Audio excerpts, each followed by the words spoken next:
tremendous tribute to what is Ohio University, the transformation that occurs for our students. Having these types of activities at every level, including the undergraduate level, is really phenomenal and a unique dimension of Ohio University.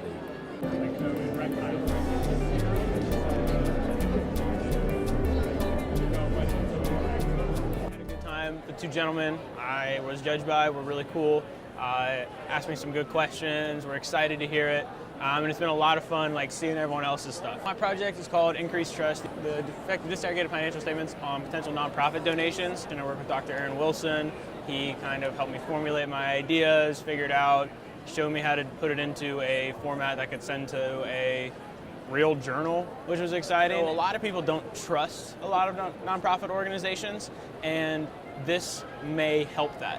Providing disaggregated financial statements, which means breaking down the different line items. So instead of just saying total expenses, we have all the things we're actually spending money on. If organizations provide that to their potential donors, that may give them more trust. What could I do with your award money? I would probably donate some of it to a nonprofit organization that has disaggregated financial statements.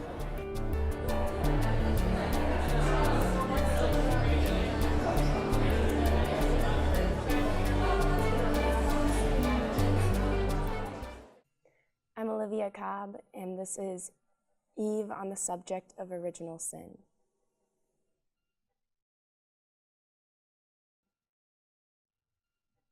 Yes, there was a snake in the garden, but there was also fruit. And I would like to mention that there was no evil, no bad or good. There was only God's words and the fruit on the tree. People so often forget that. And sure, we were naked, but our temptation belonged there. It did not tell us who to be. My poem is part of a larger collection that's tying together experiences of women in the Old Testament with my current perception of womanhood and how I see it in the United States context. So my main advisor was David Wanzik, Dr. David Wanzik, and he was a really important step of my writing process. He did a lot of work with format and how the actual poems looked as I was turning them out. And then I also worked with Dr. Corey Crawford to study and go through a lot of academic work on the Hebrew Bible. I just want people to walk away and think of this as both a discussion and a moment to sort of take pause and sit in someone else's feelings. If you want to judge the choices I made, then here. Let me ask you a question. Would you rather be like God or obey him? As a matter of fact, fine. I was the one who made the decision, not some scaled thing, snake body, act of anyone else but me. And I'd do it again.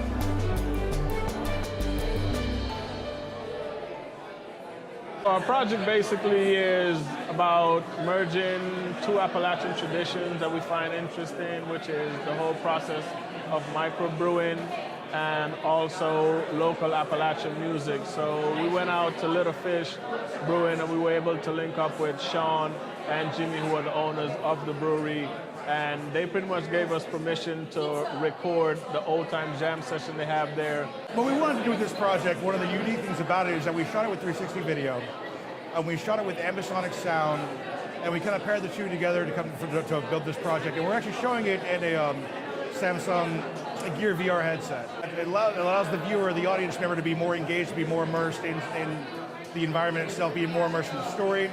And when we're talking about the brewing process, we're taking you backstage. We're actually putting our 360 camera on top of the vats as they're actually brewing, as they're dumping in the ingredients, as they're boiling, as they're processing the beer.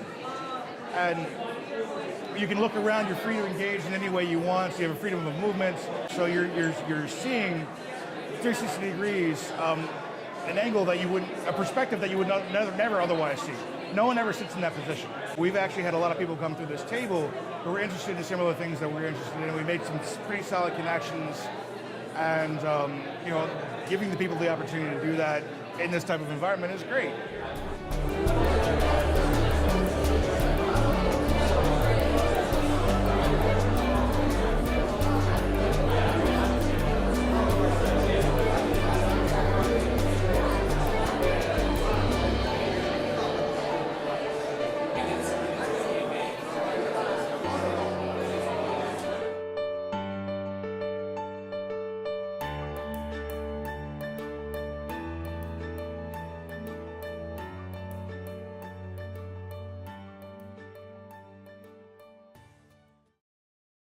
It's the story of a family, one day in the life of a family.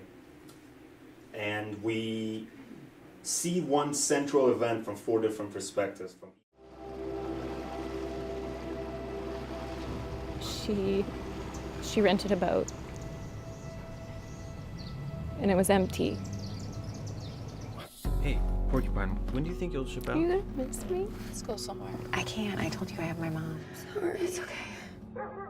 This film written and directed by 4 people from 4 different countries. We were taking a class from Rajko Girlik. We actually wrote script in a way together. The methodology we used was we were discussing the ideas, creating the outline for the stories, going ourselves, writing it, coming back, putting all them together and going again from the first scene. It took us 1 year to write it. Literally 1 year. So we started April, as Simi said. We shot the film. May 1st was our first day of shooting. So Yeah. more than a year kind of to write the script and to get to the point where it was ready to shoot. And then 1 more year to get to the point that we are right now, which is a couple weeks from the screening. And then afterwards, of course, we are starting our journey in film festival. So hopefully this film will do well enough so we can get another project off the ground, something that we're thinking about right now.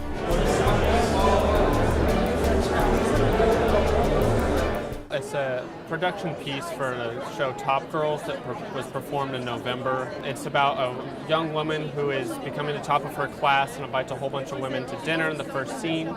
She is then introduced to this world of the economic system of where she's working, and it portrays into where this head shows up. It was a lot more in-depth with the judges this year. I don't know if it was just the piece or what I was saying or what they were interested in hearing. This year we talked about the process that went into designing and building and structuring the head.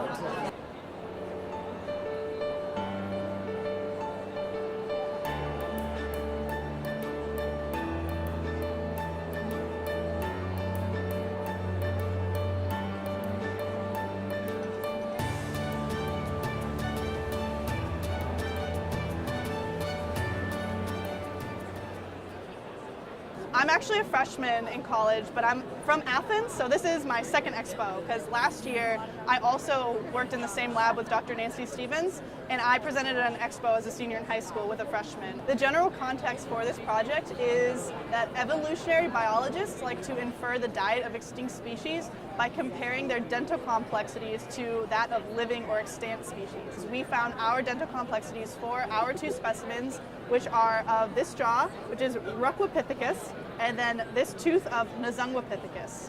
The blue is the highest point and the red is the lowest point. And so with these, we can predict the diet of our specimens by comparing them to living species and their dental complexities.